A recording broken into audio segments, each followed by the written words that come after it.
Hi friends, welcome to flavour by Shiva channel. ಇವತ್ತಿನ special ಏನು ಅಂತ ಹೇಳಿದ್ರೆ, ಒಂದು ಕೇರಳ ಸ್ಟೈಲಲ್ಲಿ ಮಾವಿನ ಹಣ್ಣಿಂದು ಸಾರು ಮಾಡಿ ತೋರಿಸ್ತಾ ಇದ್ದೀನಿ. ಇದ್ರ ಮುಂಚೆನೂ ಒಂದು ಸಾರು ಮಾಡಿ ತೋರಿಸಿದ್ದೀನಿ. ಅದೇ ಬೇರೆ ಟೇಸ್ಟು, ಇದೇ ಬೇರೆ ಟೇಸ್ಟು.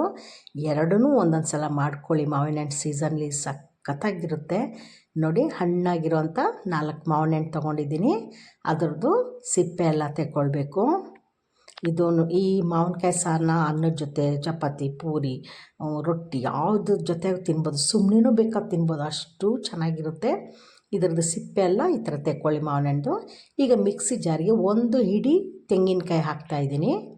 4 ಮಾವಿನ ಹಣ್ಣಿಗೆ 1 ಹಿಡಿ ತೆಂಗಿನಕಾಯಿ, ಸ್ವಲ್ಪ ಅರಿಶಿನ ಪುಡಿ, ಆಮೇಲೆ ಒಂದು ಅರ್ಧ ಟೇಬಲ್ ಸ್ಪೂನ್ ಅಚ್ಕಾರದ ಪುಡಿ,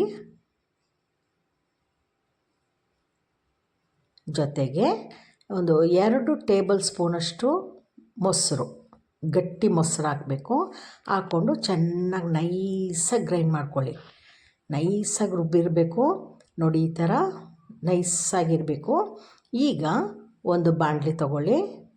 ಈ 4 ಮಾವಿನ ಹಣ್ಣನ್ನು ಹಾಕ್ಬಿಟ್ಟು ನೀರು ಹಾಕಿ, ಒಂದು ಲೋಟ ನೀರು ಹಾಕಿ. ಚಿಕ್ಕ ಲೋಟದಲ್ಲಿ 1 ಲೋಟ ನೀರು ಹಾಕಿಬಿಟ್ಟು ಮುಚ್ಚಿಡಿ. ಅದು ಬೇಯಲಿ. ಬೆಂದಾಗ ಒಂದು ಮೆತ್ತೆ ಮೆತ್ತೆ ಥರ ಆಗ್ತದೆ. ಹಾಗಾದಾಗ 1 ಟೇಬಲ್ ಸ್ಪೂನು ಜಾಗ್ರಿ ಪೌಡರ್, ಬೆಲ್ಲದ ಪುಡಿ ಹಾಕ್ತಾಯಿದ್ದೀನಿ. ಆರ್ಗ್ಯಾನಿಕ್ ಬೆಲ್ಲದ ಪುಡಿ ಹಾಕ್ತಾಯಿದ್ದೀನಿ. ನೀವು ಬೇಕಾದರೆ ಮಾಮೂಲಿ ಬೆಲ್ಲನೂ ಕೂಡ ಹಾಕ್ಬೋದು. ಅದನ್ನೊಂಚೂರು ಕರಗಿಸ್ಬಿಟ್ಟು ಹಾಕಿ. ಜೊತೆಗೆ 1 ಸ್ಪೂನು ತುಪ್ಪ ಹಾಕ್ತಾಯಿದ್ದೀನಿ. ಘೀ, ಅದು 1 ಸ್ಪೂನ್ ಹಾಕ್ತಾಯಿದ್ದೀನಿ. ಆಮೇಲೆ ಮುಚ್ಚಿಟ್ಬಿಟ್ಟು ಚೆನ್ನಾಗಿ ಬೇಯಿಸಿ. ಅದು ಚೆನ್ನಾಗಿ ಮೆತ್ತಗೆ ಬೆಂದಾದಮೇಲೆ ನಾವು ರುಬ್ಬಿಟ್ಟಿದ್ವಲ್ಲ ತೆಂಗಿನಕಾಯಿ, ಅರಿಶಿನ ಪುಡಿ, ಅಚ್ಕಾರದ ಪುಡಿ ಮತ್ತು ಮೊಸರು ಹಾಕಿ ರುಬ್ಬಿಟ್ಟಂಥ ಈ ಮಸಾಲಾನ ಇದ್ರ ಜೊತೆಗೆ ಹಾಕಿಬಿಟ್ಟು ಚೆನ್ನಾಗಿ ಮಿಕ್ಸ್ ಮಾಡಿ. ಸ್ವಲ್ಪ ಉಪ್ಪು ಹಾಕ್ಕೊಳ್ಳಿ.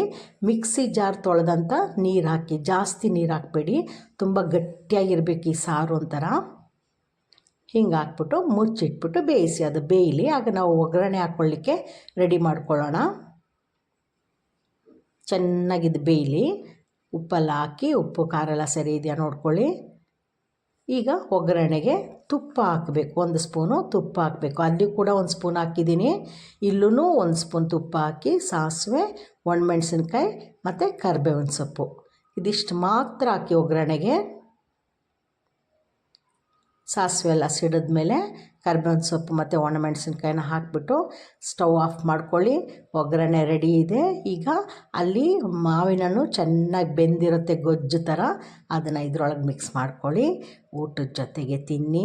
ಬಿಸಿ ಅನ್ನದ ಜೊತೆಗಾಗಲಿ, ತಣ್ಣಗಿರೋ ಅನ್ನದ ಜೊತೆಗಾಗಲಿ ಈ ಮಾವಿನ ಹಣ್ಣದ್ದು ಸಾರು ಹಾಕ್ಕೊಂಡು ಊಟ ಮಾಡ್ತಿದ್ರೆ ಒಂದು ತುತ್ತು ಜಾಸ್ತಿನೇ ಹೋಗುತ್ತೆ.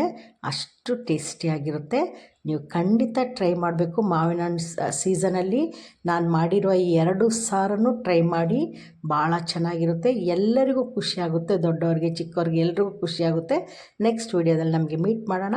ಅಲ್ಲಿವರೆಗೂ take care, bye, thank you.